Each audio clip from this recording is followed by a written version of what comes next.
मैं three crab restaurant से निकला तो रात का 1 बजा था। सुबह होने से पहले कुछ नहीं किया जा सकता था। मैं घर चला गया। एंडरसन पहले ही सोने जा चुका था। मैं भी बिस्तर पर लेट गया। कुछ देर सांड्रा की बातों पर गौर करते हुए मुझे नींद आ गई। सुबह 10 बजे नाश्ता करते हुए मैंने एंडरसन को सांड्रा से मुलाकात का हाल बताया।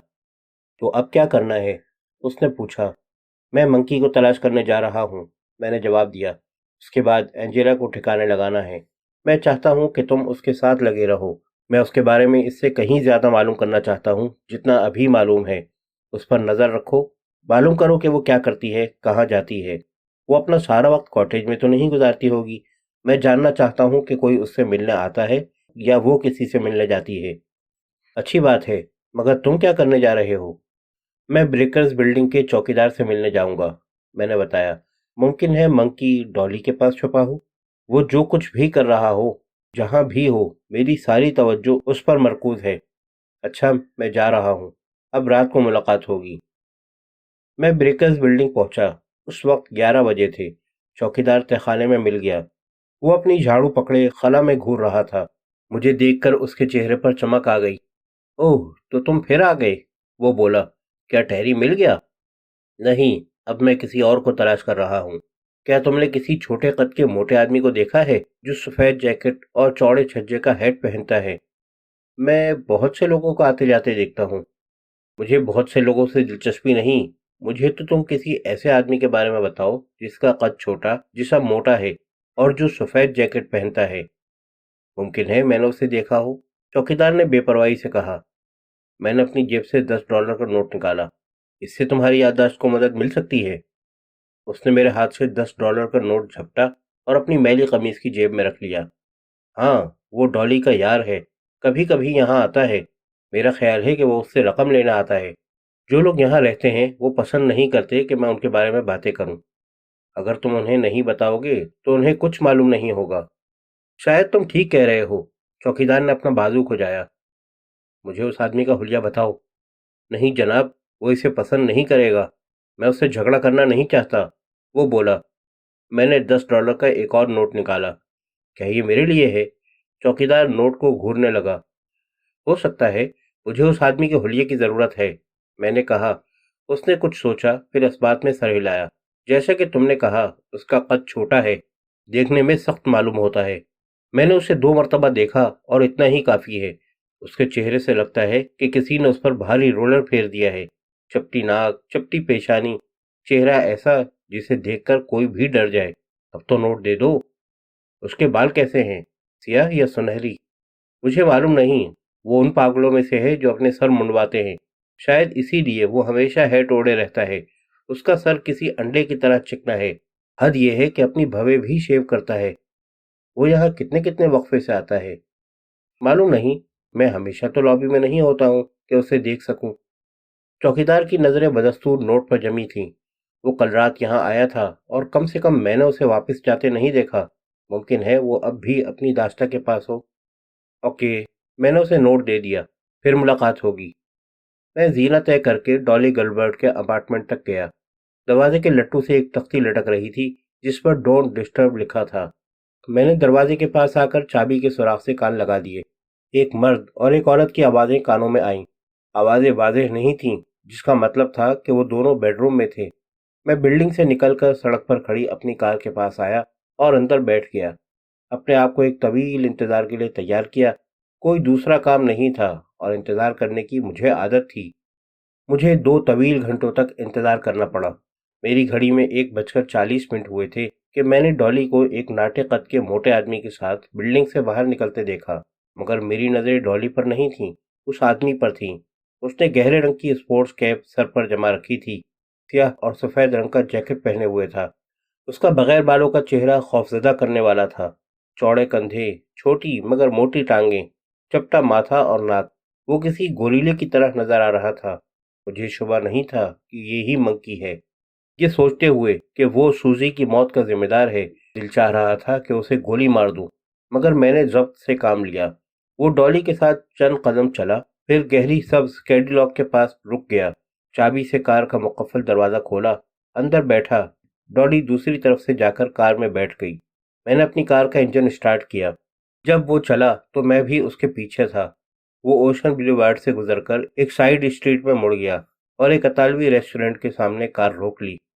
ریسٹورنٹ کے دربار نے جلدی سے آگے بڑھ کر کار کا دروازہ کھولا۔ منکی باہر نکلا تو اسے سیلیوٹ کیا۔ پھر ڈالی اور منکی ریسٹورنٹ میں چلے گئے۔ میں آہستہ رفتار کے ساتھ قریب سے گزر گیا۔ واپس لوٹا، ایک سینڈوچ بار نظر آیا تو اس میں گھس گیا۔ بار کے ایک گوشے سے ریسٹورنٹ صاف نظر آ رہا تھا۔ میں نے 2 گوشت کے سینڈوچ کھائے، پھر کافی کا آرڈر دیا۔ 1 گھنٹے اور کافی کی 3 پیالیوں کے بعد میں نے ڈالی کو ریسٹورنٹ سے باہر آتے اور ایک طرف جاتے دیکھا۔ میرا اندازہ تھا کہ وہ واپس بریکرز بلڈنگ جا رہی ہے۔ میں اپنا بل ادا کر کے باہر آ گیا۔ کیڈی کے قریب سے گزرتے ہوئے میں نے اس کی رجسٹریشن پلیٹ کا نمبر نوٹ کیا، اپنی کار میں آ کر بیٹھ گیا اور کار کے عقبی آئینے میں ریسٹورنٹ کو دیکھتے ہوئے انتظار کرنے لگا۔ آدھ گھنٹے کے بعد منکی باہر نکلا۔ اس کے ساتھ ایک طویل قامت دبلا پتلا آدمی بھی تھا جس نے دھوپ کا چشمہ لگا رکھا تھا۔ اس کے لمبے بال کندھوں تک آ رہے تھے۔ سیاہ ہیٹ نے چہرے کا ایک حصہ چھپا رکھا تھا۔ دونوں آدمی کیڈی میں بیٹھ گئے۔ منکی نے اسٹیئرنگ سنبھالا، کار اسٹارٹ کی۔ وہ میرے قریب سے گزر گیا، پھر میں نے بھی اپنی کار اس کے تعاقب میں ڈال دی۔ یہ سڑک آگے جا کر سی ویو ایونیو سے مل جاتی تھی جہاں اس وقت ٹریفک کا ہجوم تھا۔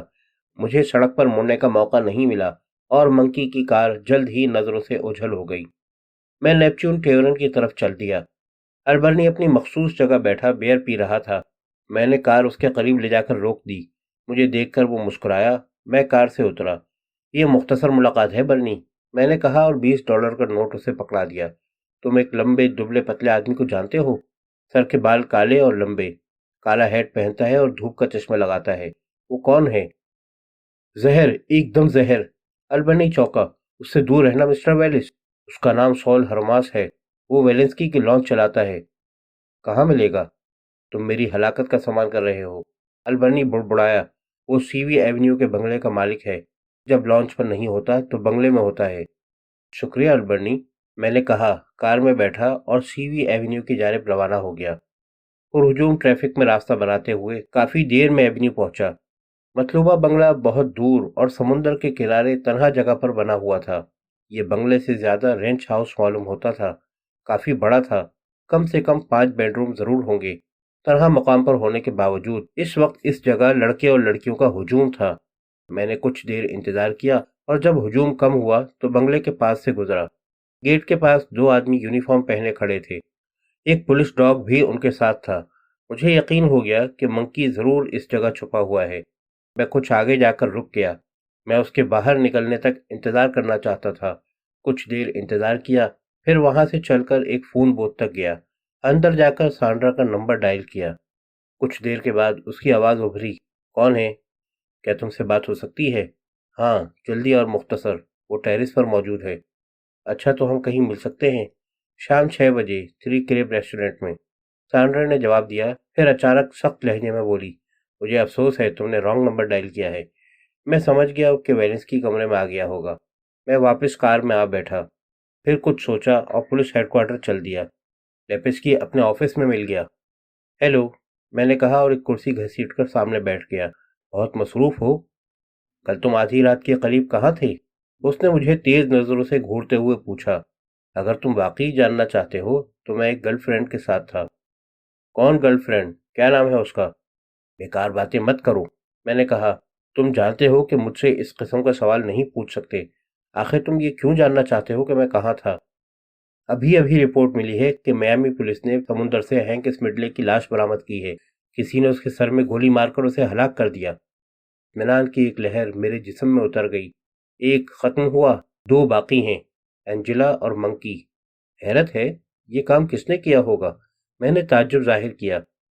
سوائے تمہارے کوئی بھی ہو سکتا ہے نا؟ بالکل درست۔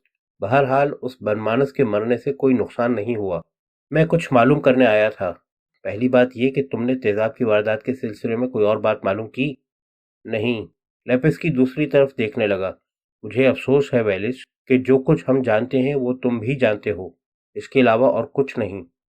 سول ہرماس کے بارے میں کچھ معلوم ہے؟ تمہارا مطلب ہے ویلنسکی کی لانچ کا کیپٹن؟ ہاں۔ پولیس کے پاس اس کا کوئی ریکارڈ نہیں ہے۔ تمہیں اس سے کیا دلچسپی ہے؟ میں تیزاب کی واردات بھولنے کے لیے تیار نہیں ہوں، میں نے جواب دیا۔ सूजी मेरी होने वाली बीवी थी। अभी मैं मालूमात जमा कर रहा हूँ। जब मेरे हाथ कोई ठोस सबूत आ जाएगा मैं तुम्हारे पास आऊँगा। हाँ, हमें कोई सबूत फराहम कर दो, फिर हम मुजरिम को छोड़ने वाले नहीं।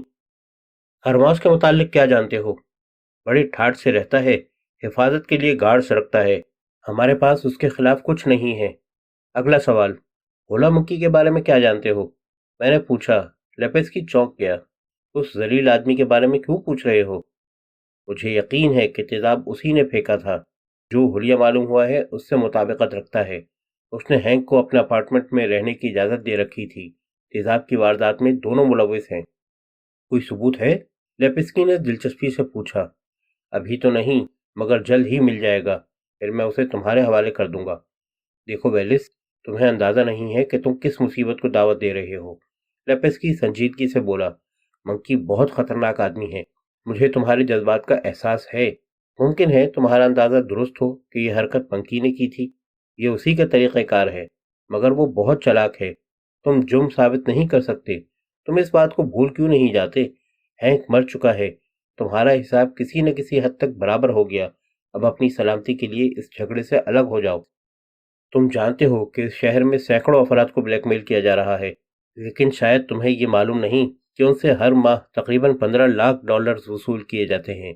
मैंने कहा। लेपेस्की ने हैरत से मुझे देखा। ब्लैकमेलिंग के रैकेट के बारे में हमें पता है, मगर इतनी बड़ी रकम तुम्हें कैसे मालूम हुआ?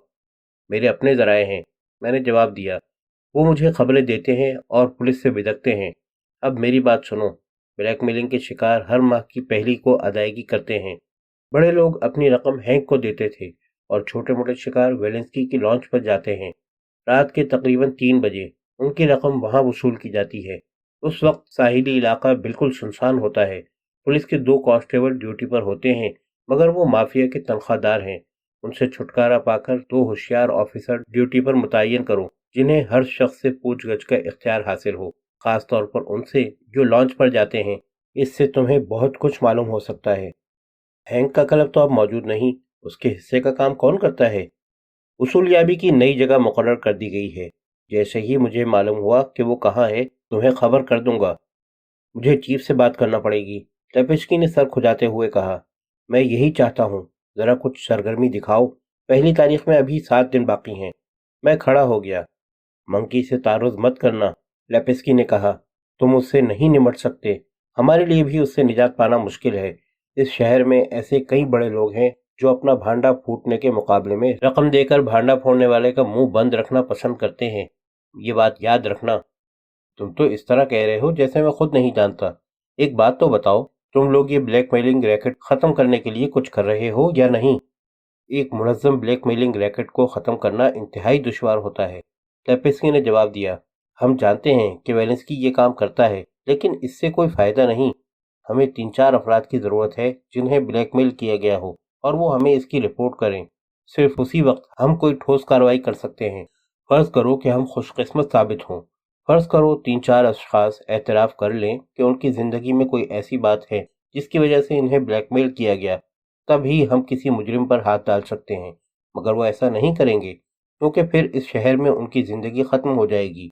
उनकी मिसाल हैंक की लाश की तरह होगी, जिसे समुंदर से निकाला गया है। गोया तुम कुछ नहीं कर रहे।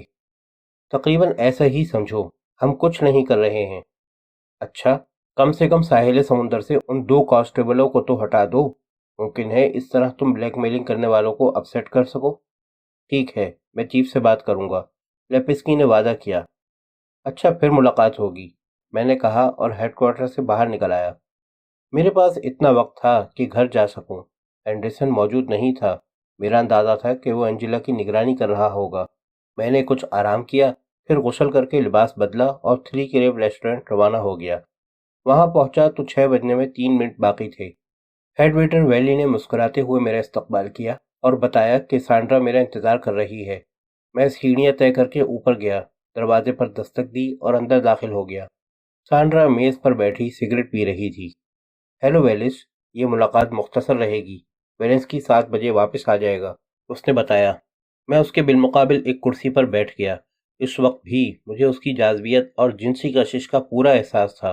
वो अपने आसमानी रंग के लिबास में अपनी सब्ज आंखों के साथ बड़ी शहरंगेज नजर आ रही थी। میں منکی کو دیکھ چکا ہوں، میں نے بتایا، اور میں جانتا ہوں کہ وہ کہاں چھپا بیٹھا ہے۔ اس بات کا فوری رد عمل ہوا۔ چمکتی آنکھوں کے ساتھ وہ آگے کی جانب جھک گئی۔ تم نے اسے دیکھا ہے؟ کیسے؟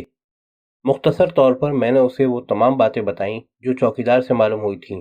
پھر یہ کہ میں نے کس طرح ڈالی کو ایک اسی حلیے کے آدمی کے ساتھ جاتے دیکھا، کس طرح ان کا اطالوی ریسٹورنٹ تک تعاقب کیا، کس طرح ڈالی کے جانے کے بعد وہ آدمی جو یقیناً منکی تھا ایک اور آدمی کے ساتھ باہر نکلا۔ میں نے سانڈرا کو بتایا کہ یہ آدمی سول ہرماس تھا۔ وہ سی ویو ایونیو کی طرف روانہ ہوئے مگر ٹریفک کے ہجوم میں مجھ سے گم ہو گئے۔ ہاں، سانڈرا نے سر ہلایا، وہ وہاں رینچ ہاؤس گیا ہوگا۔ ویلنسکی نے وہ عمارت میرے والد کے مشورے سے بنوائی تھی، اس میں حفاظت کا مکمل انتظام ہے۔ اگر منکی وہاں چھپا ہے تو اس تک پہنچنے کا کوئی امکان نہیں۔ ٹھیک ہے، تب ہم انتظار کریں گے، میں نے کہا۔ کبھی نہ کبھی تو وہ باہر نکلے گا، تب اسے دیکھ لیں گے۔ مہینے کی آخری تاریخ کو وہ ضرور نکلے گا، پھر ہم اسے نہیں چھوڑیں گے۔ سانڈرا کے ہونٹوں پر ایسی زہریلی مسکراہٹ تھی جو آج تک میں نے کسی عورت کے ہونٹوں پر نہیں دیکھی تھی۔ تم نے اسے نہیں دیکھا، میں نے دیکھا ہے۔ خیر، جب بھی وہ باہر آئے، تمہارا کیا مشورہ ہے؟ ہم کیا کریں؟ ہم اسے پکڑ لیں گے۔ میں اسے زندہ پکڑنا چاہتی ہوں۔ میں چاہتی ہوں وہ سسک سسک کر مرے۔ منکی کو پکڑنا ایسا ہی ہوگا جیسے کسی چیتے کو پکڑنا۔ طریقے سوچے جا سکتے ہیں۔ سانڈرا اٹھ کھڑی ہوئی۔ میں کچھ نہ کچھ سوچ لوں گی۔ ویلنسکی 3 دن کے لیے نیو یارک جانے والا ہے۔ ہم اب جمعرات کو ملیں گے۔ جمعرات مہینے کا آخری دن تھا۔ میں نے اس بات میں سر ہلایا۔ اس نے مسکراتے ہوئے میرے شانے پر تھپکی دی اور چلی گئی۔ میں کچھ دیر بیٹھا سوچتا رہا، پھر اٹھ کر اپنی کار کی طرف چل دیا۔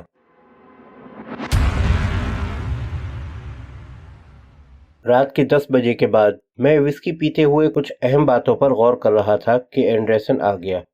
بارش پھر شروع ہو گئی تھی اور موسلا دھار ہو رہی تھی۔ میں نے سوچا کہ وہ تھکا ہوا آیا ہوگا، اس کے لیے ایک گلاس وسکی بنا دوں، مگر اس نے آتے ہی نعرہ لگایا کہ وہ بھوکا ہے۔ بیٹھ جاؤ، وسکی پیو، ہمیں بہت سی باتیں کرنی ہیں، میں نے کہا۔ یہ تمہارا خیال ہے، میں بھوک سے مر رہا ہوں۔ 8 گھنٹے تک کار میں بیٹھا رہا ہوں، ایک ہاٹ ڈاگ کے علاوہ کوئی چیز حلق سے نہیں اتری۔ جب تک میں کھانا نہ کھا لوں کوئی بات نہیں کر سکتا، اور مجھے ایسا ہی کرنا پڑا۔ جب تک اینڈرسن نے پیٹ بھر کر کھانا نہیں کھا لیا، زبان نہیں کھولی۔ واقعی مجھے بہت زور کی بھوک لگی تھی۔ وہ بولا، تو اب پیٹ بھر لیا نا؟ میں نے کہا، اب بتاؤ، اینجلا کی نگرانی کے سلسلے میں کیا ہوا؟ رپورٹ کرنے کے لیے بہت کچھ ہے، اینڈرسن نے جواب دیا۔ میں صبح 11 بجے سے اینجلا کے کاٹیج کی نگرانی کر رہا تھا، کوئی خاص بات نظر نہیں آئی۔ دوپہر میں ہنا اسمڈلے خریداری کی باسکٹ لیے گھر سے نکلی اور کار میں بیٹھ کر چلی گئی۔ 10 منٹ بعد اینجلا نمودار ہوئی۔ اس وقت کافی بارش ہو رہی تھی۔ اس نے ٹی شرٹ اور جینز پہن رکھی تھی، چشمہ لگایا ہوا تھا۔ وہ باغ میں چہل قدمی کرنے لگی۔ بہت جلد بری طرح بھیگ گئی۔ میرے چھپنے کی جگہ بہت محفوظ تھی، نظر آئے بغیر بہت کچھ دیکھ سکتا تھا۔ وہ پنجرے میں بند کسی جنگلی بلی کی طرح بفری ہوئی ٹہل رہی تھی، اپنے آپ سے باتیں بھی کرتی جا رہی تھی۔ کبھی کبھی رک کر بند مٹھیوں سے اپنا سر پیٹنے لگتی تھی۔ 2-3 مرتبہ ہوا میں گھوسے لہرائے اور پھر ٹہلنا شروع کر دیا۔ اس کی حرکات ایسی تھیں جیسے اس کا دماغ چل گیا ہو۔ پھر وہ دھماکے سے دروازہ بند کرتے ہوئے کاٹیج میں چلی گئی۔ میں کار میں بیٹھا انتظار کرتا رہا۔ کچھ دیر بعد ہنا اسمڈلے بازار سے واپس آئی، اس کی باسکٹ بھری ہوئی تھی۔ پھر اگلے 2 گھنٹے تک کچھ نہیں ہوا، اور تب ہنگامے شروع ہو گئے۔ میں نے کاٹیج سے ہسٹریائی چیخیں بلند ہوتے سنی۔ ان چیخوں نے مجھے پریشان کر دیا، میرے رونگٹے کھڑے ہونے لگے۔ میں بھاگ کر کاٹیج پہنچا، رہائشی کمرے کی کھڑکی سے جھانک کر دیکھا، اور کیا بتاؤں کیسا منظر تھا۔